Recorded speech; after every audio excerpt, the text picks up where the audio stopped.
This is Real Talk, the Customer Insights Show with Jen Vogel. Join Jen and her guests for this live discussion around topics that will help you understand your customers better. Also available on podcast channels.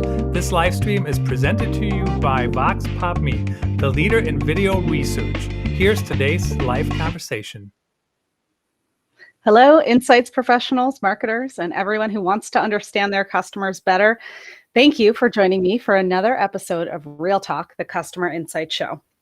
We are live on LinkedIn, Twitter, and YouTube, and the podcast version will be available on your favorite podcast channel soon. Communication can certainly be difficult. People don't say what they mean. They sometimes don't say anything at all. And of course, if you're a fan of the show, you know I always have plenty of things to say, but it is a real problem out there in the real world, especially for businesses. So today I'm discussing that topic with Melina Palmer, podcast host, author, and instructor in behavioral science. Her new book, What Your Customer Wants and Can't Tell You, just hit the bookshelves. Really looking forward to having her on today. Welcome, Melina. Thanks so much for having me. I'm really excited to have this conversation today. A lot of our listeners are really kind of on insights teams and marketing teams and talking to customers and asking a lot of questions all the time. And I'm really excited to hear your perspective on what it is that customers need and can't tell us. Yeah, absolutely. Excited to talk about it. Wonderful. So what prompted you to write this book, and, what gap is it addressing in the market? So my background, my undergrad is in marketing, and I worked in brand strategy and whatnot for about 10 years.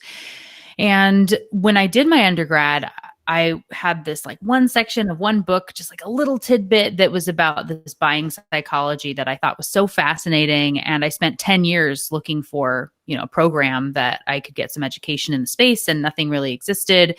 And when I finally found behavioral economics, I jumped all in and got my master's and did all of that. And what I realized is that I was very early in the space of applied behavioral economics. And so the field was very academic at that point, and really, even right now, still is quite a bit. And to where the research is very important, but it wasn't giving businesses the tips that they needed to then go do something with it. It's like, we did this study and we found this. Isn't that cool? And isn't that cool? And isn't this cool? And it is, but what do I do? So I had started my podcast, The Brainy Business, 3 years ago, and it just kind of exploded with interest from around the world, which was awesome.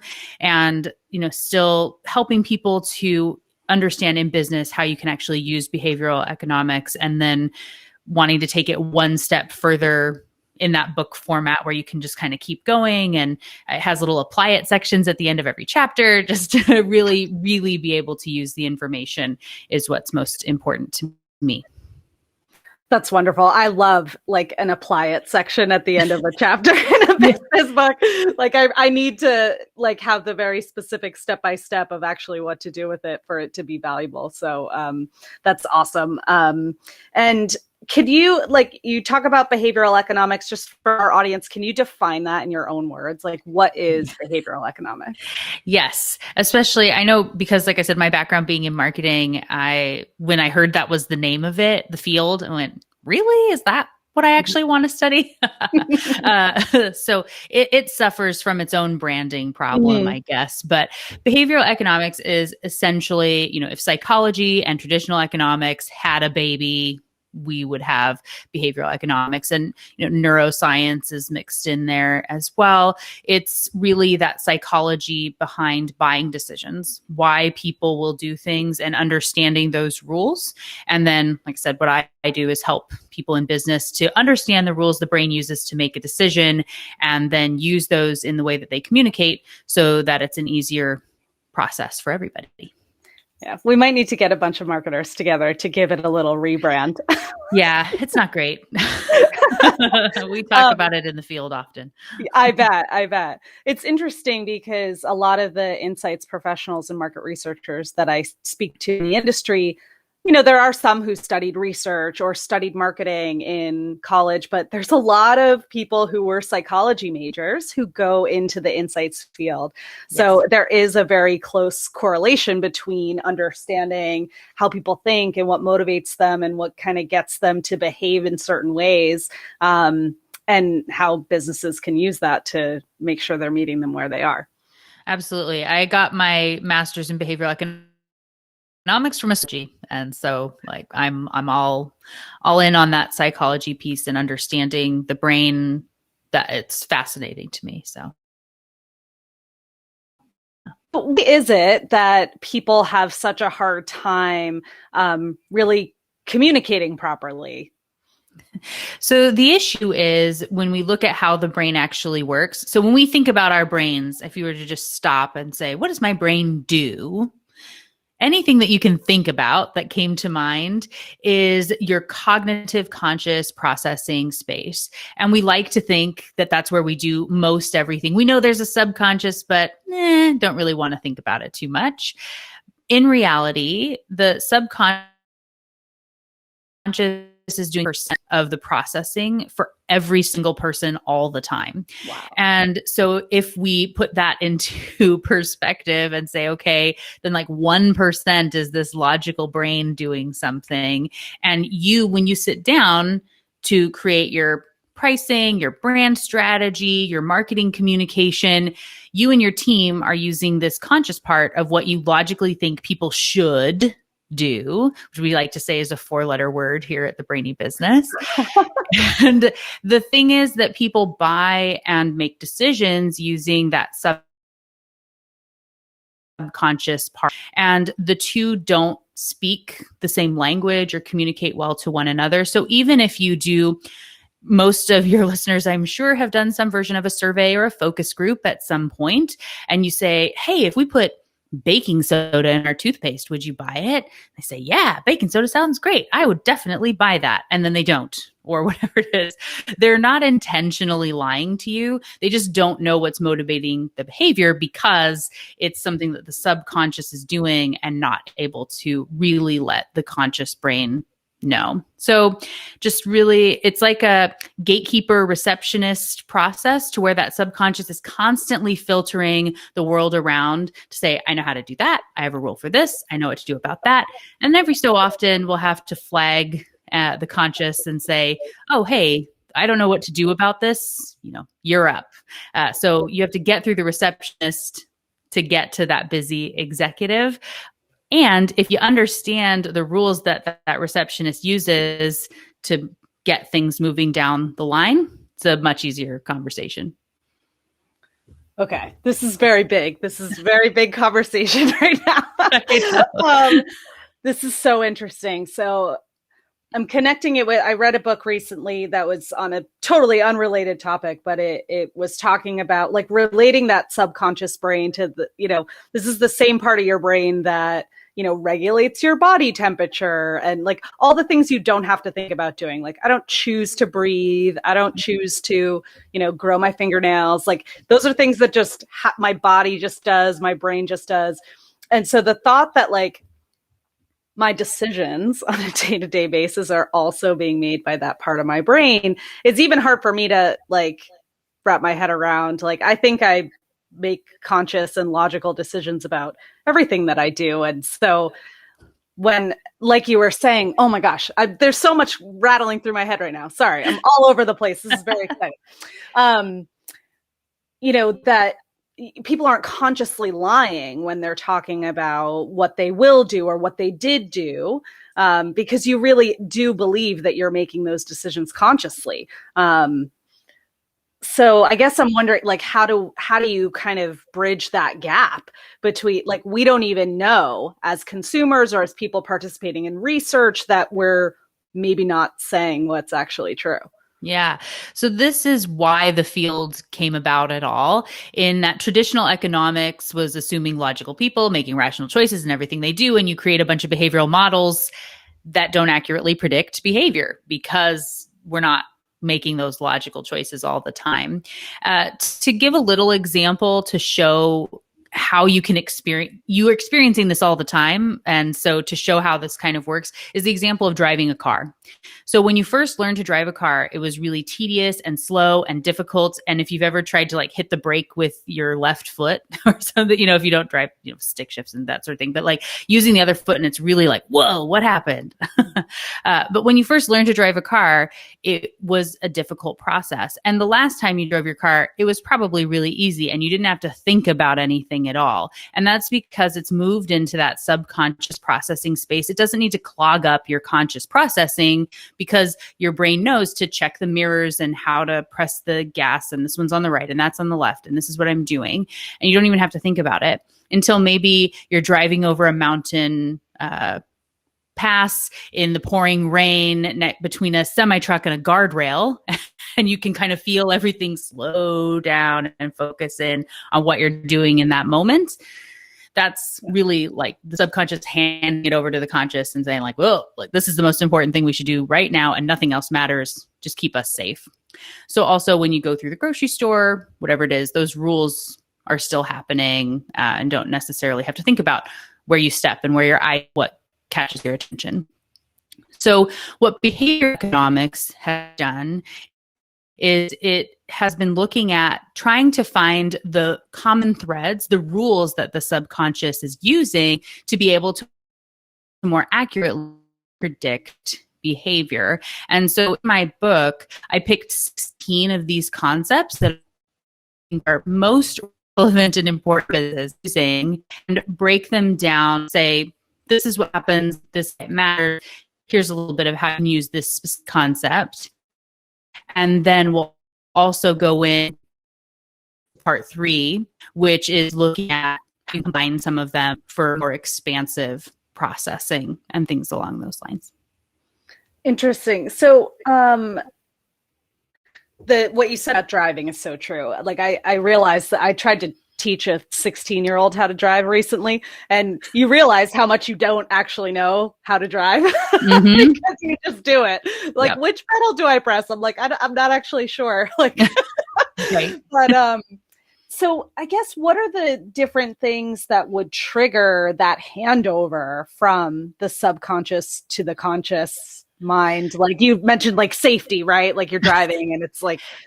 So the nice thing is, you don't have to worry about the handover if you can just focus on that 99% and making it easy to go through the process. So one of the concepts, and the first one that I have in that section of the book, is framing. And this is essentially how you say something matters much more than what it is that you are actually saying. If you were to imagine you're going into the grocery store, it's spaghetti night, and you need to pick up some ground beef. And you get there to the stacks of meat, and there's one that's labeled as 90% fat-free, and the stack next to it is labeled as 10% fat. Which one sounds better, and do you feel like you want to buy? Most everybody, and I've done this all around the world, and everybody says 90% fat-free. It sounds and feels better. I want that. 10% fat, you think, yeesh, I haven't been to the gym in like 18 months. Where's that's going to go? I don't want that at all. And 90% fat-free feels like this great decision for your family and yourself. It's the same, right? It's exactly the same, but our brain hears it differently because of that frame and the way the information is presented. And that tiny tweak can make a huge difference. So even just in that marketing aspect, looking at where you might be communicating your own 10% fat that you can change over to be a 90% fat free is a huge shift. And it just flows to be an easier decision. And especially if you can look at where maybe your competitors are messaging, like the entire industry is messaging 10% fat. How can you be the 90% fat free message to where it's much easier to choose you? People don't have to explain why, but they're just going to pick that one over the others. Even if you wouldn't sit down in the focus group and say, well, that label didn't appeal to me. It made me feel gross. They don't know that, and it doesn't matter, but the behavior you're trying to change and a lever you can pull to help make that an easier decision for people. Mm-hmm. Yeah, that's interesting. I think a lot of marketers are always battling with like, how do you simplify your message so that people understand it more quickly. And I think oftentimes what we're saying is like, how can people understand it subconsciously, you know, and make it easier for them to make those decisions. Yeah. So here's where, like, you know, I think this is a tricky topic for a lot of our audience here, and for the research and customer experience market is, you know, we still want to ask people for their opinions, right? So like, how does this idea that people, you know, can't really tell us what to do marry up with our desire to talk to them? So I'm a big fan of observational research, to be sure, and to where you can actually just see someone, the product, or walking down the aisle, or, you know, asking them then kind of, oh, why'd you do that? And, you know, get some answers. Looking into, there's a lot of interesting work with metaphors and things that are getting into different areas of that brain processing when you ask questions. I think it's always good to ask customers why they think they're doing something too, so you get an idea and it can uncover something you didn't even know to think about, or that was a problem or a perceived problem that needs to be overcome by existing customers or those who haven't bought from you yet. And just don't take the first thing they say as the gospel truth and know that there's good benefit in asking more open-ended questions and learning as much as you can. And that testing is really important, to where a lot of times people will ask, you know, would you buy in this one, or which ad is more appealing to you? And people will, in the research study, say, I don't like this. It feels offensive to me. I wouldn't move forward with it because it's framed as a loss. And I wouldn't like that. And then you go test it in real life, and people are over and over and over again to be more motivated by losses than gains. And it always works better, right? And not always, but really it always works better when it's framed in that way. And so to still do some testing based on what you find, still ask those questions. We also have now, so I teach through the Human Behavior Lab at Texas A&M University. We do eye tracking and EEG scanning and facial recognition and skin response, all these things that can be looked at one time, where we can get 600 data points per second when someone's looking at an ad or seeing what's lighting up in their brain, all these things. And you can then use that information to see what's actually happening, if their pupils dilated, if they made just a fraction of a second, their face, you had some brow furrow or something when they were looking at a website. So, their attention is actually bad because they were confused, versus, saying, well, somebody looked here for a really long time, they must be interested in it. They actually might be going, what? That's not good at all. So yeah, putting all that data together is something you can combine with asking questions in that real world application. Yeah. So what I'm wondering now is, like, there are definitely a lot of businesses out there that are using some of the tools and technologies that you've talked about, and eye tracking and, emotional recognition and things like that. But it sounds like, I guess I'm curious, like, what sort of skill set should companies be hiring for to be able to analyze this data effectively? Because it's very different from looking at a pie chart of, A, B, C, D answer choices in a survey. Right. So for my book is catered toward people in business who are looking to be trying to do this themselves, where you don't necessarily have budget to bring in a team of experts, or you don't have the buy-in from others yet, and you just want to start using it on your own. And there are a lot of ways that you can do, just like that simple framing I was talking about, right? There are 16 concepts in there that you're able to test on your own and start using. If you yourself, or if as a company and you're saying, what do we do here? You can do that internal approach. There are companies that now have a chief behavioral officer or a nudge unit, as it's called, inside some of these businesses, to where you're looking at this behavioral science aspect and how it works across your entire organization and really going all in on behavioral science. That is an option. You can also look and say, hey, we know we want our marketing to be really effective, just like there are a lot of companies that have an internal marketing department, but they reach out to an advertising agency or whatever it is, a PR firm, when they really it's a big deal that this goes right. We're going to bring in our big guns.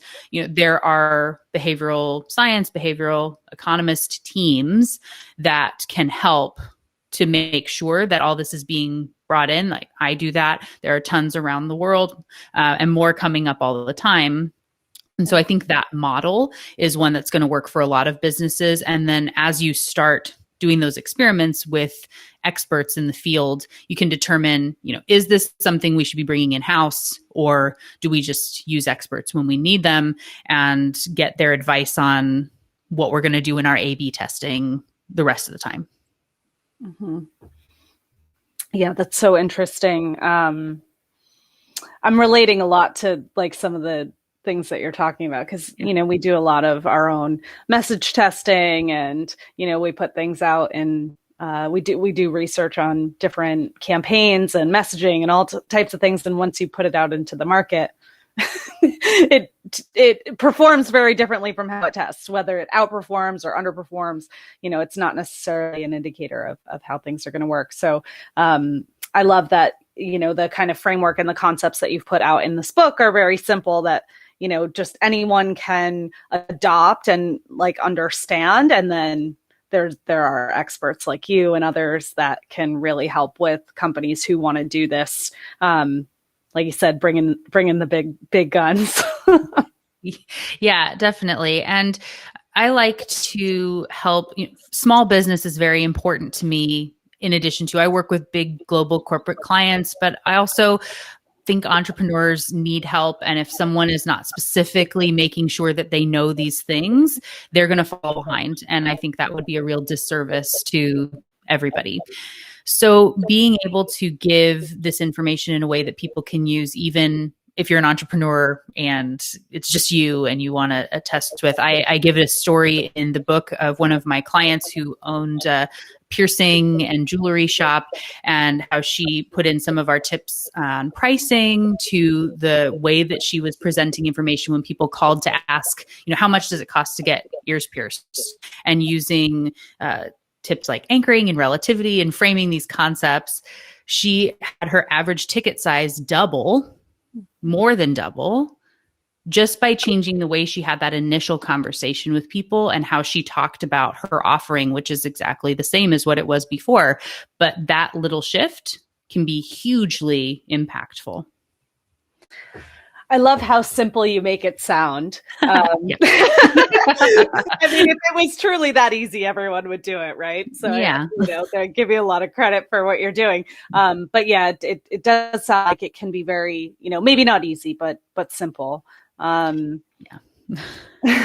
And we recently had a conversation on the show with Dr. Graham Kenny about a mix of big data and talking to customers.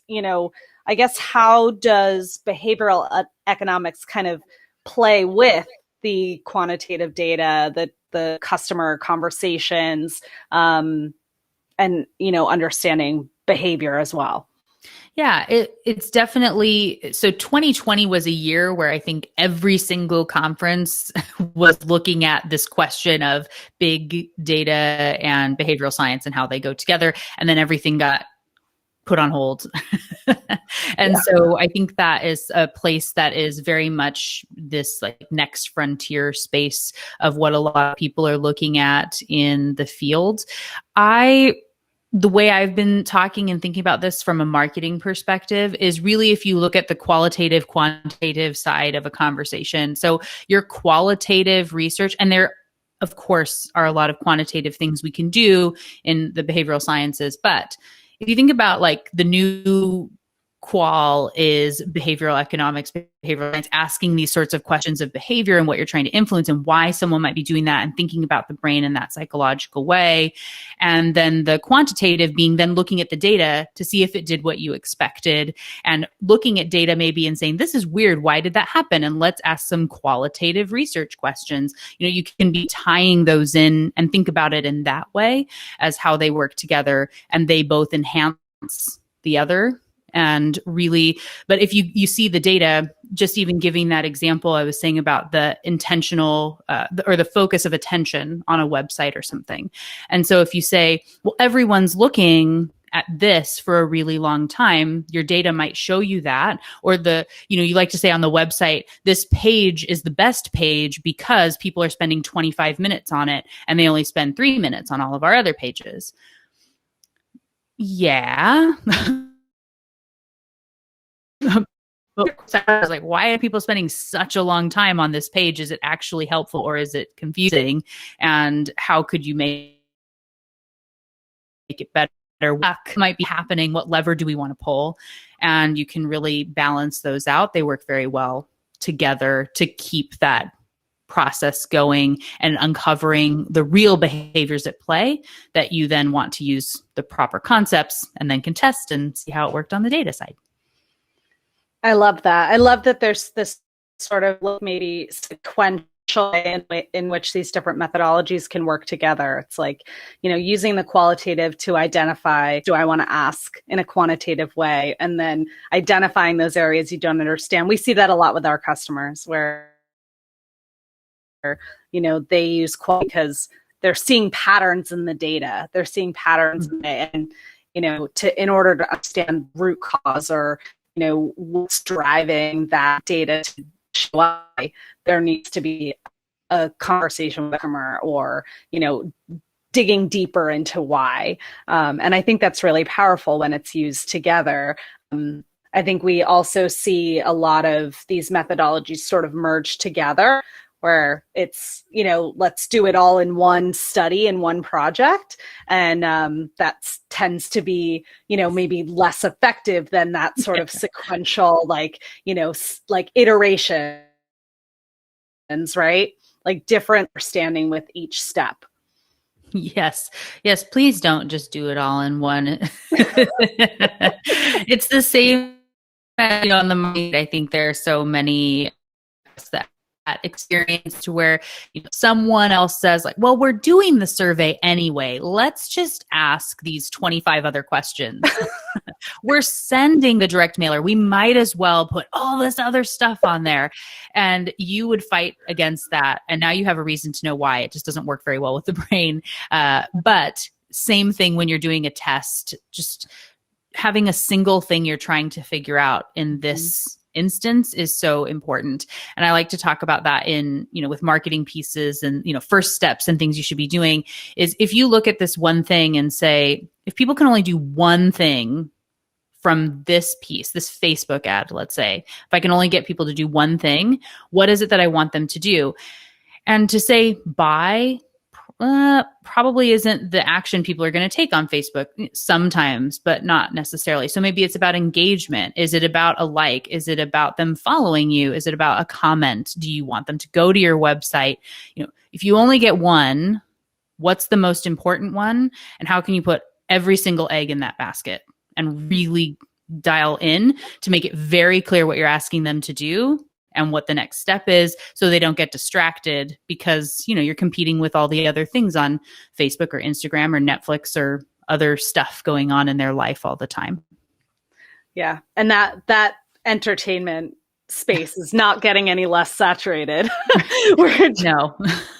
There's just more and more competition out there between, business and, like you said, Netflix shows and ads and all different types of things. So, for businesses who maybe are, people in the research industry or whatever, who this is all new to them, a new concept, where would you recommend they get started? Like, what would be the first thing to do?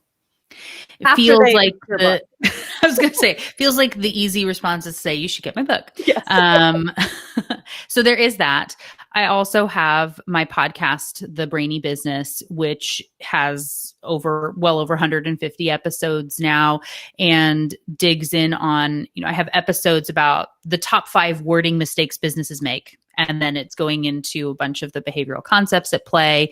There are also specific episodes on like, this is what loss aversion is and why it works and some of the research and how you can use it. I also have interviews with experts in the field, or we'll talk about like, this is the behavioral economics of Starbucks or Costco, like what I see when I look at Disney and things that are working for them that you can then relate in your own business. A lot of those come in the book as well. But if you just want a little sampling, that's available. And you can also get a free chapter of my book if you wanted to see how that all works. So I think that's a good option. You can also go to behavioraleconomics.com, but most of what's in the world outside of my own book, and this is why I chose to write it, is very, very, very academic. And it's a lot of journal research articles with p-values and variance and statistical significance. I'm happy to talk about that for anybody that wants it, but I also try to make it so you don't have to dig into those big papers to try to make the conclusion. So I would say that my podcast and book are very much catered toward this. And there was a real gap. So there are some other options, but that's where I would start.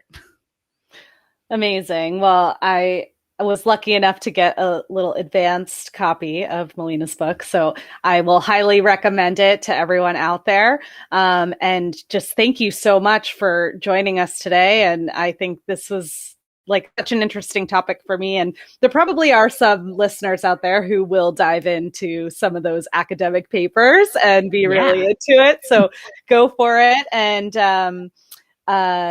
this has been a really exciting conversation. So thank you so much. Yeah, thank you so much for having me. I always have links to all those academic journals and things in show notes for the episode. The book has over 200 citations, so there's plenty to go find if you want it. I'm sure some people will take you up on that. Well, thanks everyone for joining us today. Don't forget to rate and review our show wherever you listen to podcasts. Next week, I'm joined by Scott Brinker to discuss the MarTech landscape. See you then.